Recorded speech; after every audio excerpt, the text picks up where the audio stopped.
5, 4.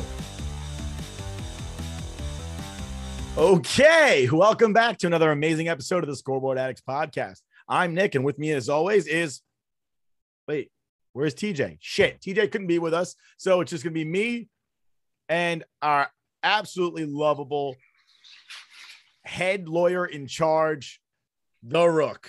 Rest in peace, Aaron the James. Damus. Rest in peace.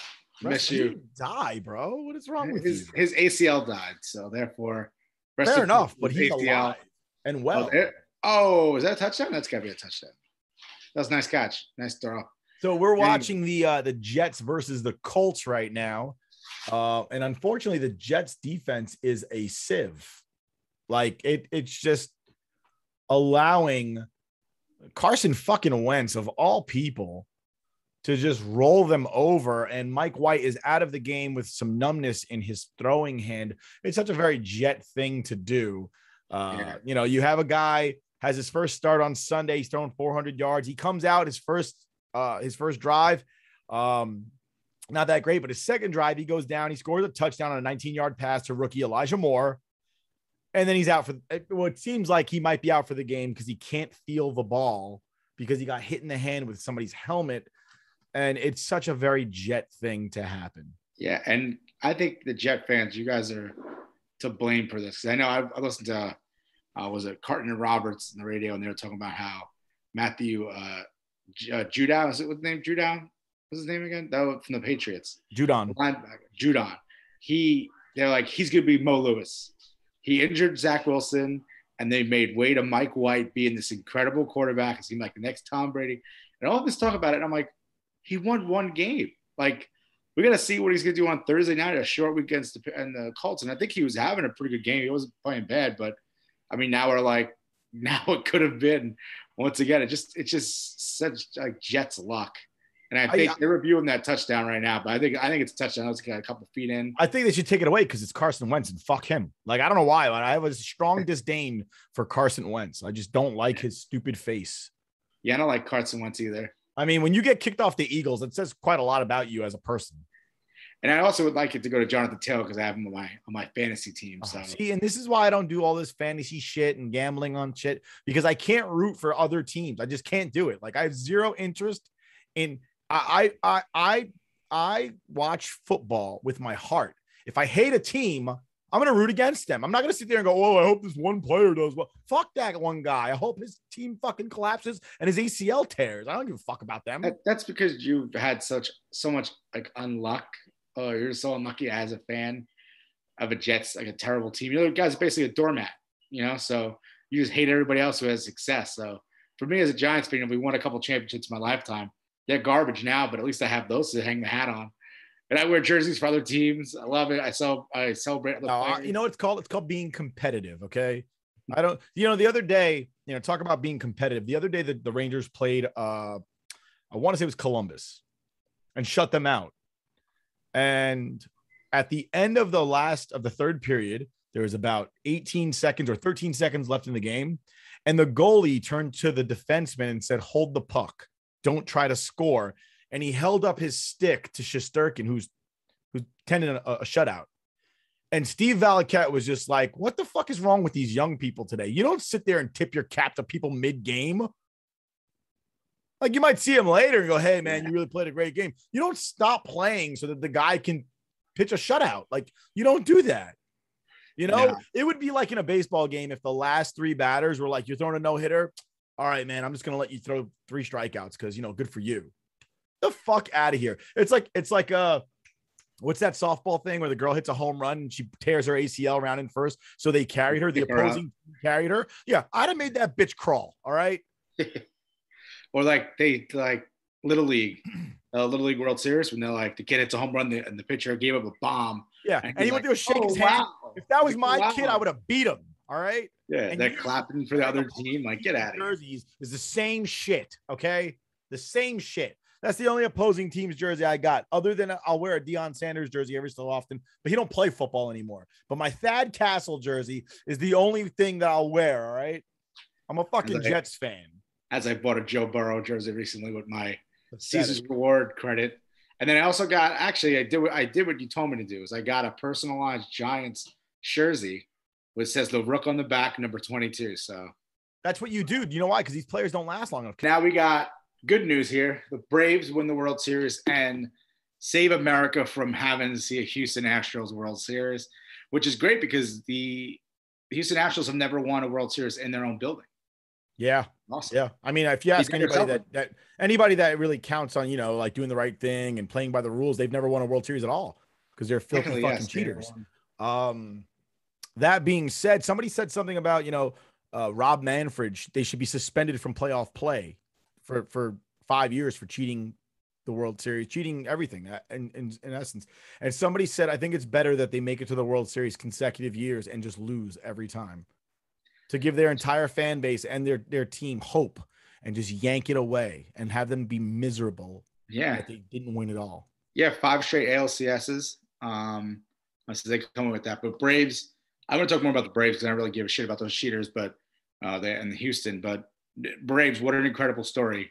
Only 500 until August, which is, 2 months, the last 2 months of the season. They, 88 wins. They won the NL East because the Mets are incompetent, basically. So it gives them the opportunity to come back. They win that and they take every advantage. They go right through the Brewers. They go through the 106 win Dodgers, and they go against the 100 win Astros, and they win a World Series, which is an incredible story. I do like that Freddie Freeman finally got his ring. He's been with the Braves his entire career. He seems like a very nice guy. Has always his son Charlie around, adorable kid. Just a very great story there with the Braves. And then you have Eddie Rosario, Jorge Soler, and Jock Peterson. These guys who they didn't have on the team, making incredible impact to get them from the trade deadline to a World Series championship, which is Jorge Soler, an all-star, a mid-season pickup for a trade from, I believe he was in the Royals. I could be wrong. He was, yeah.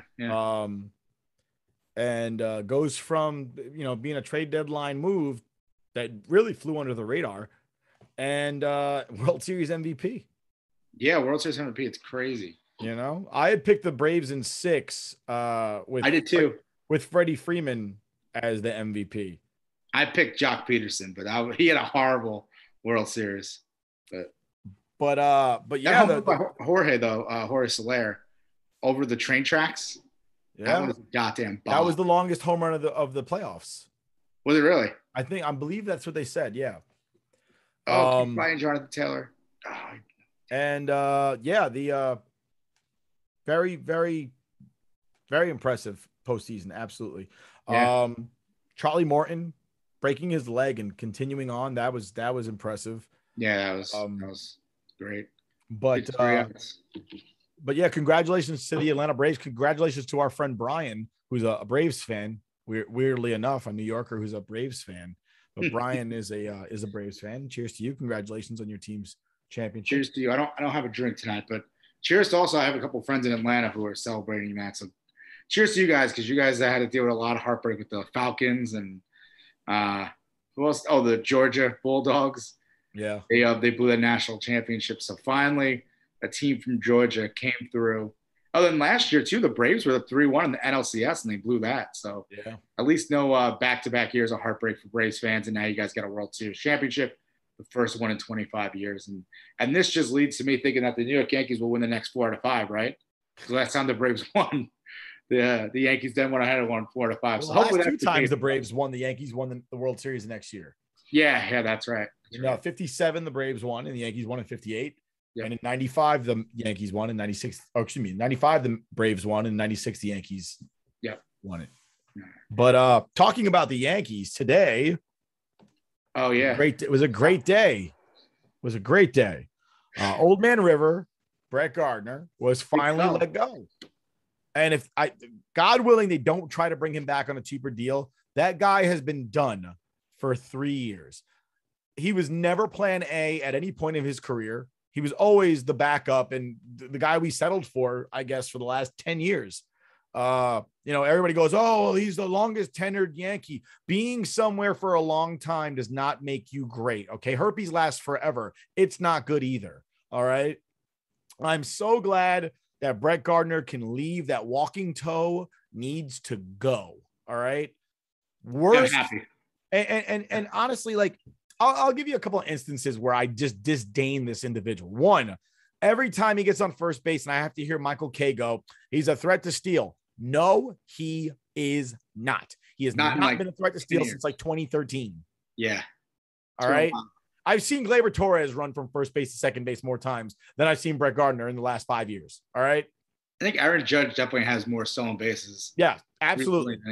Absolutely. And actually, they did a study. He's as fast as Aaron Judge right now. The only difference is he looks like he's moving faster because he's 3 feet tall. Yeah, he has so many strides to get to the same place as everybody else. You know, another thing I can't stand about Brett Gardner.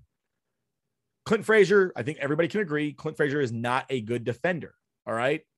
But on top of him not being a great defender, Brett Gardner is sitting there as the I guess the mascot, the best friend of the manager or whomever he's best friends with. And he is the constant presence that if you strike out twice today, you're sitting down tomorrow. And people sit there and go, well, no, that's not true. Gardner was the fourth outfielder. No, he wasn't. No, he wasn't. Why was Frazier sitting on the third game of the season this year?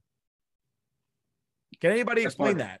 Can anybody explain to me why a 26 or 27-year-old man would need a rest day after 2 games played that weren't even played on consecutive days?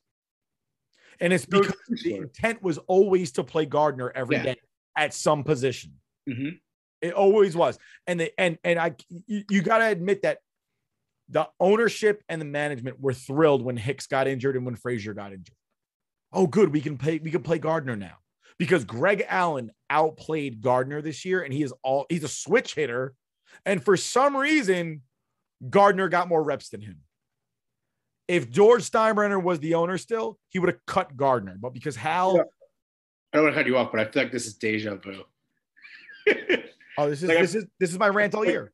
I feel like this is the rant we've heard so many times. And then it comes out later, right? So he impedes the growth of younger players because they're constantly afraid that this old man geriatric is going to sit there and usurp them, I guess. I don't want to say usurp because it makes it seem like they deserve that position. What I'm saying is that they have a higher upside than him because he's 55 years old.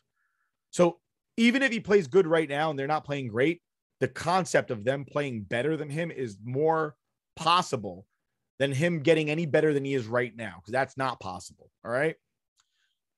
Frazier's not a good defender. You would think the veteran on the team would be sitting in the outfield trying to help him get better. Oh, no, not Old Man River.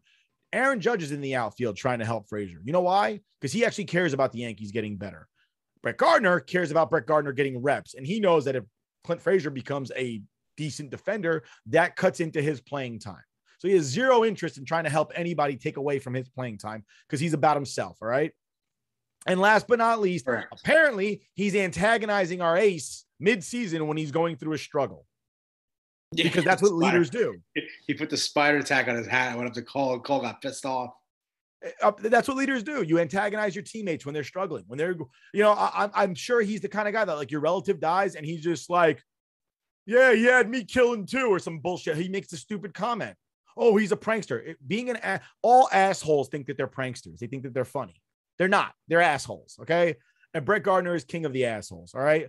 I'm so glad he's gone. He should have been gone 3 years ago. Sayonara, you walking fucking thumb. Goodbye. All right. I'm moving on from that. I'm not even going to touch it. Yeah. I'm good. Thanks. I'm over Brett Gardner. Fucking I'm done. What's that from? Be cool. Right. Be cool. No, it's in Be Cool. He says you're only allowed to say the F word once in a movie unless you're willing to use the R rating. Fuck it. I'm done. Yeah.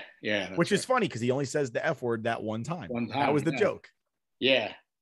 So moving on to hockey here. News in the hockey world. The New York Rangers have the best defender locked up for 7 years. They give a team-friendly deal to Adam Fox for a 7-year extension. I'm excited about it because I think Adam Fox is an incredible talent, incredible defender. He plays both ways. He's not just one of those defenders that score. He also plays defense. I'm happy about it. I don't know about you, Nick, but I'm sure. I'm thrilled. I thought he was going to be the captain rolling into the season. I hope so. I don't even think he got an A. Might as well. Does he have an A? I don't think so. Yeah, they didn't give him an A, which is they gave out enough A's. You figured he would have been one of them. I got an A. Did you get an A? I got an A. Remember, I wore my jersey. Oh, that's right. Right. Yeah. Everybody got an A. Yeah, everyone got an A except for Adam Fox, but he got paid. Yeah, so he got paid. Absolutely. But talking about the Rangers, how about Shesterkin lately? Oh, so good. This team, they owe a sincere apology to Igor Shesterkin. Especially for last night's game. Yeah, I mean. He stood on his head. I mean, he's been standing on his head for weeks. Yeah. He's been standing on his head for weeks. He's like, now I know how Lundqvist felt for all these years. And now they're going into a situation where they're going out to Canada, and we suck in Canada for some reason. And they're playing Edmonton, Calgary, Vancouver already. They lost. Yeah. But they're going on, and they're going to play Edmonton, Calgary, and I'm missing one.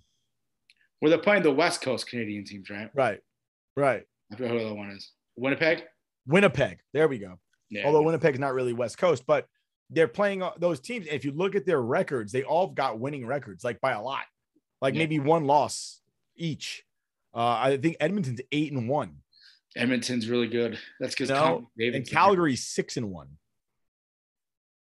Or Calgary came into New York and destroyed them. They lost 5-1 against them at the Garden last week. So yeah, it's gonna be a tough stretch right now for them. And then on top of that, the chatter today was during the skate today, Alexis Lafreniere was skating with the fours. Mm-hmm. And a lot of people were throwing Gerard Gallant's. I don't think young players learn anything playing on the fourth line. They were throwing that like, hey, remember you said this, but you're making our young guy play on the fourth line. Yeah. Well, I think that was more of a, hey, kid, if you don't step it up, that's where you're going to be playing. Yeah, I think so too. I think he's trying to light a fire on them, get him going. I mean, he started off well in the season, but I think now he's kind of stupid turnovers, making mistakes. He's got to learn. He's still young. He's still a young kid. And absolutely. I don't think it's a permanent thing, and they may not even play that way. I just think that's the coach coming in and saying, listen, this is what happens when you don't play well. So let's fix it up. Exactly. And I guess I appreciate that from. And then as far as hockey's concerned, Jack Eichel, the saga finally is over. Is over. It's finally over. Rook, why don't you talk to me about that? You're a Vegas fan. Yeah, the Vegas Golden Knights stole Jack Eichel from the Buffalo Sabres. Oh my God. I mean, they got Eichel and a conditional, I think, a third round pick for 2022. They said Alex Tuch, who I like Alex Tuch. He's been, I think he has a lot of goals in the postseason. He's played a lot. He plays well in the postseason for them. And they gave up Krebs. Is that how you pronounce that? Krebs? He's like their young prospect. They got rid of him. And then 2 conditional picks sent over. So one's a first round pick and one, I believe, is either a third or a second. I can't remember off the top of my head. But here's the key point in this is that obviously Eichel is going to get surgery now to fix his back. And here's the thing, I guess. So Vegas actually protected their protected the conditional first round pick. So if it's within the top 10, because Vegas isn't playing that well right now. They won tonight, but if they get a top 10 pick next year in 2022, they keep it. So they're still keeping their 2022 first round pick. And, well, I mean, that was a smart part of that trade, only because Jack Eichel's not playing. Yeah, and they're banged up right now. They don't have Mark Stone, but who's Trangelo is back. Oh, Pacioretty I think is hurt too. I believe Pacioretty's hurt. They just lost William Karlsson for like 6 weeks, so they're banged up. The Vegas Golden Knights. So yeah, I mean they took a chance on that. They got Eichel. I think he's on their contract till 25 or 26. So they have a few more years with him. They might as well build up for the future now at this point. So if they do bad, they get a top 10 pick. They still have Eichel, and then they give the first round pick for 2023 over to Buffalo. So it's interesting that I think it's a very good deal for Vegas. I don't think it's a great deal for Buffalo. Maybe they could have got a lot more. Yeah, honestly, I don't think they get a lot more. What are they going to get more? Eichel's. I mean, I thought it was a weird flex today. Vegas is like, oh, we got him, and I'm like, you got him. When's he going to play? Not like towards the end of the year. They're going to do a Kucherov thing. Keep his money off the cap, and then you come. Who knows what he's going to be at that point? Who knows if he'll ever play hockey again? He's getting surgery on his fucking neck. Neck, back. What is it? Disc? It doesn't matter. Anything over here in that area is not good. Okay. No. Like your neck or your back is fucked. That means your hand is fucked. Your leg is fucked. Your head is fucked. You're fucked. Like, that's it. Yeah. So like he's getting a surgery that's never been done on a playing player. Like, other players have gotten it, and you know what? They retired. Yeah. He's still trying to play a sport where people collide into each other at 30 miles per hour after getting surgery on his back. A 30-mile-per-hour collision is like getting into a car accident. Yeah, that's all right. You're right. Vegas took a risk here. I just thought it was a weird flex to say we got him and he's not playing. I think it's still exciting. I think because he's not going to play, but like I said, he's locked up to 20. I think 25, 26. And you know, if the Jets signed Joe Namath right now, like, what's the fucking point? Well, it's not quite the same, but I get what you're trying to say. You don't know what you're getting with him. The Jack Eichel that played before the neck injury is not going to be the same Jack Eichel. I'm not saying he's going to be worse. He might even be better. I don't know. But he may not even be ready this season. It's a neck injury. All right. Like, yeah. And he's never been in the playoffs either. So if he comes back into the playoffs, it's like a different atmosphere than just playing a regular season game. Absolutely. So like for him, this would be his first playoff experience, and he's just going to get it in, at the end of the year, first time, and his first couple of games back from an injury is going to be in the postseason. Like, it's going to be like all those Oakland Athletics that come to the Yankees and suck. Yeah, like Jason Giambi, like Sonny Gray. Oh yeah, Sonny Gray too. But from hockey, we're gonna move on to basketball. Just a quick thing about basketball, then we'll get into football. But I thought it was cool to note that the 75th anniversary of the NBA's first game took place on Monday between the Knicks and the Toronto Raptors. So they lost the game, which kind of sucks, and they blew a big lead too, which kind of blows as a Knicks fan because they've kind of been going downhill ever since they were 5-1. Mm-hmm. They were 5-1, 6-1. There was something like that, but they're kind of, back to the Knicks playing basically. RJ Barrett's still playing well though, which is important. Is. Honestly, it's because his supporting cast is not where it needs to be. It's true. It just Kemba's not playing the greatest right now, but again, Kemba's a little older. Yeah, but I think there are bigger culprits on the team that are just not making their mid-range shots.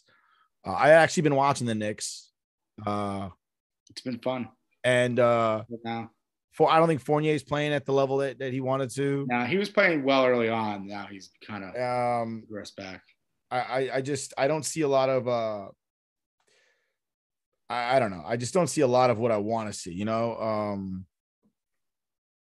it's just not, overall, it's other than RJ, there's not a lot going on that's cohesive. No. And what I was going to get back to the first NBA game ever. Do you know it was played in Toronto? Well, that's Jim Naismith is Canadian. Oh, right. That's true. But the Knicks actually won the first game ever. November 1st, 1946. They won 68-66, which is very low scoring. That's a college basketball number. Yeah, that's like what do you call it? There's no 3-point obviously back then in 1946, so that's why the score was so low. But well, not only that, there's no 3-point line, and the players were probably 5'11". Yeah, probably. Let's be honest. Wilt Chamberlain didn't score 100 points by himself because he was the greatest basketball player in the world. It was because he was roughly 7 inches taller than everybody else. Getting fouled all the time. Yep. But Julius Randle sucks right now too. I'm just gonna throw it out there. He's not playing well. Not at all. But the 75th anniversary, they did honor former Knick Earl the Pearl Monroe, who I actually have a ball signed by Earl the Pearl. Earl the Pearl, such a cool nickname. Yeah. Sweet nickname. All right, we're moving on. Now we're going to week 8 recap and then looking ahead to week 9. So NFL, kind of a crazy week. Obviously, the Henry Ruggs stuff we covered already, but we have OBJ being told not to come to practice anymore. He's got LeBron. He's got Ja Morant. He's got Damian Lillard. He's got his father. Everyone's just tweeting. Listen, his father is the one that caused this. Yeah, and they're all like tweeting, "Free OBJ, free OBJ" from the Browns. It's like, I don't know. I feel like some of those plays, he's not really, I don't know, not playing his hardest too either. Like, I think he's kind of at fault as well. And Baker Mayfield's playing injured. I mean, granted, should he be out there if he's affecting his team? Probably not, but he is trying to play through injury to do his best for his team. But I didn't see any complaints last year when OBJ was out for basically the entire year and came back for the last couple of like what is he supposed to do? I don't know. I think the chemistry is just not there. Obviously, Kevin Stefanski said this week OBJ is essentially off the Browns. Like, he's not a part of this team. So they're moving forward without him. He's not in practice. The only way this ends is if they release him, because they can't trade him now. It's too late. They couldn't make a move for him, and now he's just stuck. He's in limbo. I couldn't be happier about it. Fuck OBJ. I think he's a selfish piece of shit. That's why I was happy the Giants got rid of him. And I still remember Giants fans after that amazing catch he made. He was the next Jerry Rice, and he's fallen off the map over the course of the last 4 years. Yeah, absolutely. Ever since that kicking net hit him in the face. Terrible. It's twofold. One, he's a distraction to the team, and I think that's the biggest reason that Stefanski was like, you're done here. It's because you are not bigger than the team, and you have decided to become that. Because I really haven't heard much about the Browns this year, but I won't. They're on my feed now all the time because of this negativity, and who needs that? Yeah, OBJ. I mean, I'm just sick of it. It's always every year. There's always a story. He's just one of those guys. It's what it is. But other major stories week 8 was obviously the Aaron Rodgers, the homeopathic immunization that he gave himself, being unvaccinated, even though saying he was vaccinated, to the media and to the NFL, never followed the COVID-19 protocol. And now he kind of, he has COVID. So he's out this week. And then who knows whatever kind of fines or anything the Green Bay Packers may get due to the fact that he didn't properly follow the COVID protocols, which the NFL said there was going to be a strict policy regarding that in terms of fines and stuff. So that's kind of another weird thing going on in the NFL this week besides the OBJ stuff. We also have the trade deadline was this week, and one of the major trades, which I find is hilarious. Well, it's good for the Rams because their defense just got better with Von Miller, but he's actually apparently kind of a cheap bastard. So apparently after he was traded, one of the players said that he invited them all over for a Halloween party. He spent $100,000 on the party. He had Quavo from Migos perform. And then as the players showed up for the party, he then asked them to pay a cover fee, like a cover charge, to get into the party.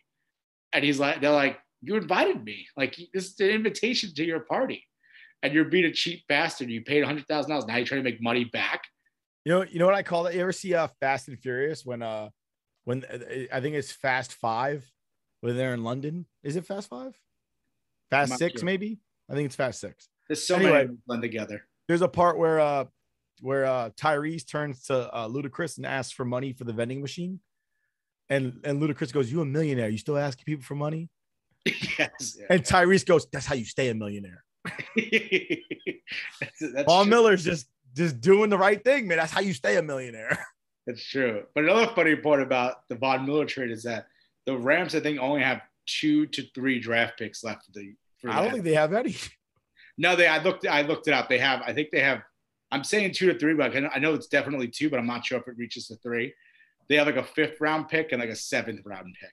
So did you see what the GM's kids did for him? Yeah, they had the mug. They made him a mug with a picture of him on it in black and white with a meme that says, "Fuck them draft picks." Yeah, fuck them picks. Instead of "fuck them kids."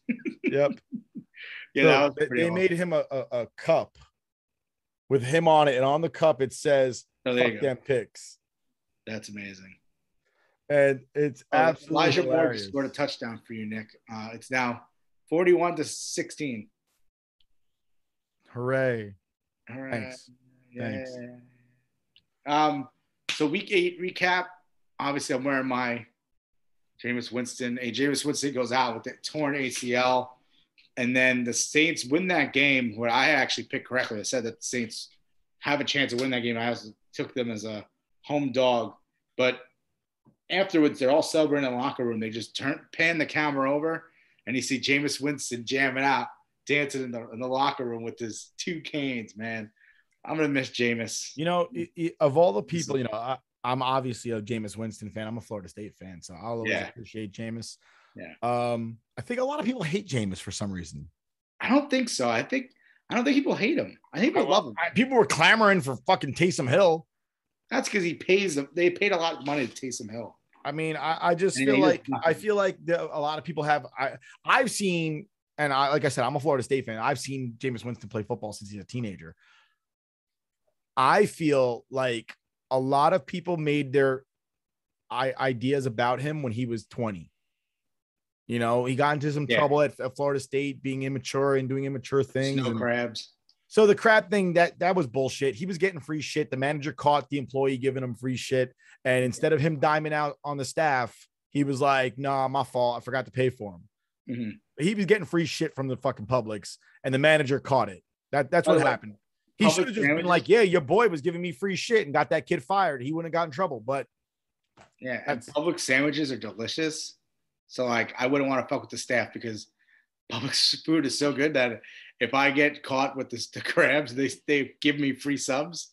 100%, I'll take the blame on those crabs. But yeah, I think people made their determinations about Jameis Winston a long time ago, and it's not necessarily who he is or who he was then or who he is now. He's grown up a lot over the course of the last, I guess, like 8 years. Yeah, a lot. And you can hear it just in the way he talks. Yeah, because he used to sound very backwoods and hillbilly and it like hillbilly hood. You know, the type of dude that says finna a lot in their conversation. And now he actually speaks like the intelligent, college-educated individual that he is. Yeah, I was He's less concerned about being cool and more concerned about being respected. And I think that's the big deal. Yeah, and I was listening to his post-game interview today because I was looking for that clip of him saying my trainer always told me, what did he say? Oh, be prepared. And it's like, he was like, what? but before he did that, he was talking, and I like finally caught on what you were talking about, how he doesn't sound like he did back in college, which is, it's good for him. So another big thing. He's very smart. I like, people have personas. All right. Yeah. You could be the most intelligent person in the world. I'll give you an example. Tupac Shakur was an extremely intelligent young man. Oh yeah. You heard him talk to his friends. He sounded like a hood rat thug. But again, that's because you have that persona. Just because you are educated and you are smarter, you're just trying to fit in wherever you belong. And you're going to try to lean in that direction. So if you're trying to fit in with a bunch of goombas from Staten Island, no matter how educated you are, you're going to sit there and be like, yo, Tony, how you doing? You doing good? I feel attacked when you said that. You say again? I feel attacked when you said that. You're like, you want to sound like a goomba with your Staten Island friends, even though you're educated. Yeah. I mean, look, you can be a lawyer that went to Hofstra and have your whole like degree and everything. But every so often you get around your homeboys and you just like, yo, bro, how you doing, bro? You good? I mean, you're just trying to fit in. And I think that Jameis Winston has gotten over I need to fit in with the people that I grew up with. And he's moved into I need to be respected by the people that I work with. Yeah. And good for him. And I'm sad that he got injured this year. And hopefully he comes back stronger next season and shows us what he's really got going on. Yeah. And just other week 8 stuff. Obviously, Giants had that tough Monday night game. They blew it again. Pick off of Mahomes. Mahomes does not look good either, but they get the pick off Mahomes and somebody's offsides. And that is just that's the game because they were within field goal range. They could have easily kicked the field goal, kill some clock, and then hopefully win the game by 3. But instead, they let them march way down the field. Joe Judge mismanages his timeouts because he blames the headsets. And then next thing you know, this it's gone. The New York Giants lose again in a heartbreaking fashion with just dumb mistakes and just dumb excuses from a coach. And I think I'll say this. I think he's on his last leg here, to be honest with you. I'll say this about that. You can't really sit there and say, well, the interception negated by offsides, because as a quarterback, when somebody jumps off sides, you have a free play. So, no, but that one wasn't. If you watch that play again, that wasn't one of those, let me toss it downfield. I'm not saying it was. I'm saying I actually don't think Mahomes thought it was because he was scrambling out and he was trying to make a play on it. I don't think he thought that was offsides. And if you actually look back on it, it's actually a little questionable, the offsides. Oh, no, I watched that. It was not offside. questionable because I saw it happen and I was like, oh, he was offsides. Yeah, but it was kind of late, though, the flag. And it wasn't like he knew about it immediately. So I think that Mahomes, I mean, I'm sorry, I forget who it was that made the interception, but that was a pretty athletic play. The ball was behind him. He actually had to get there. Like, I don't think Mahomes was doing it to just, let me just get rid of the ball and fuck it. Let me throw somebody down there. I think he was legitimately trying to make a play there, and that could have still been a pick. I mean, again, if he's not offsides, maybe that play didn't happen at all. Never know. Again, if he's not offsides, right, then the pressure is not the same.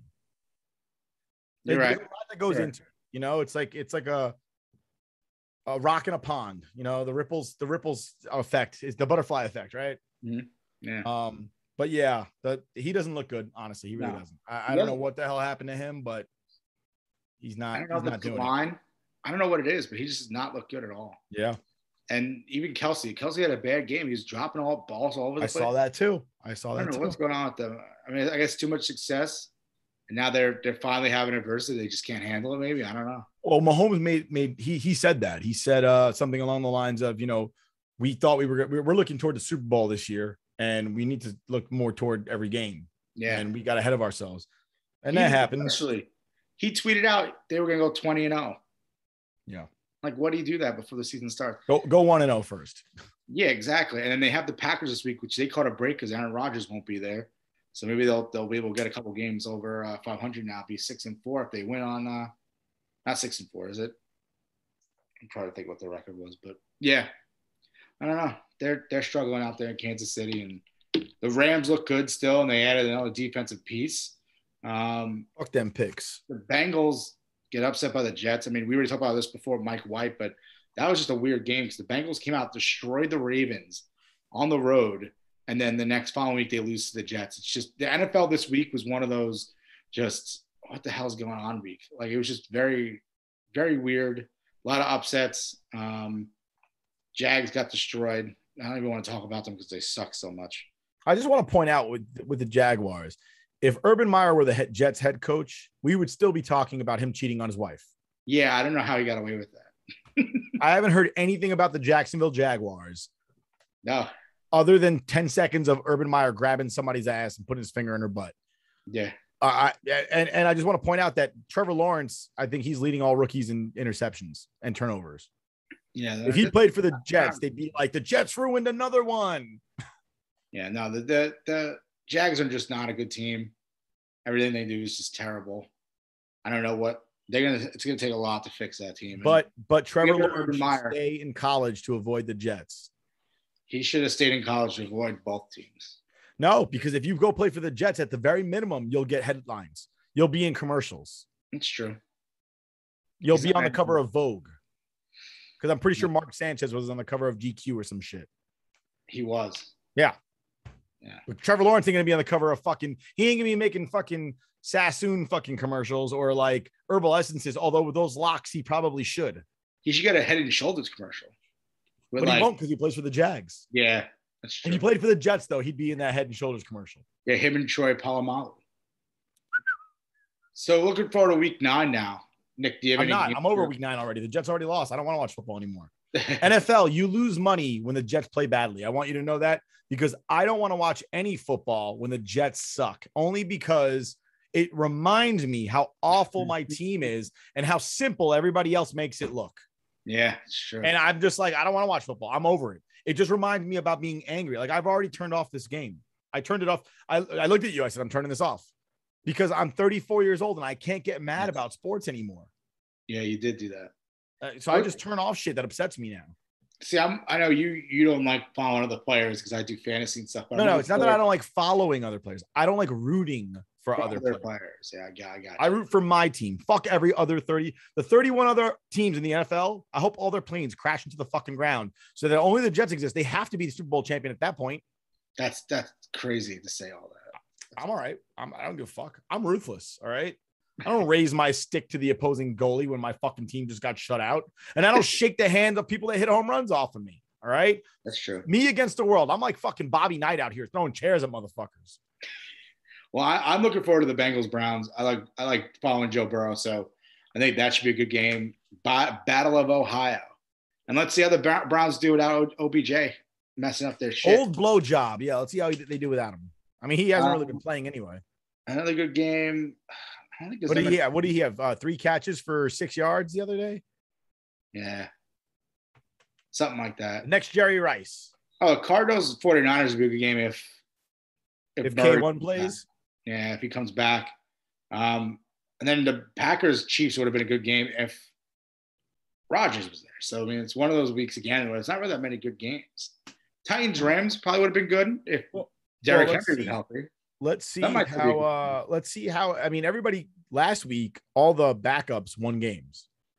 Yeah, it's true. So let's see how the backups do this week. Yeah. All right. Last week it was what? Cooper Rush, Mike White, and who was the other? Trevor Siemian. And Trevor Siemian winning games, big games against name brands, by the way. Yes. Trevor Siemian especially beating Tom Brady. I did not see that coming. Tom choking in the fourth quarter in the 2-minute drill.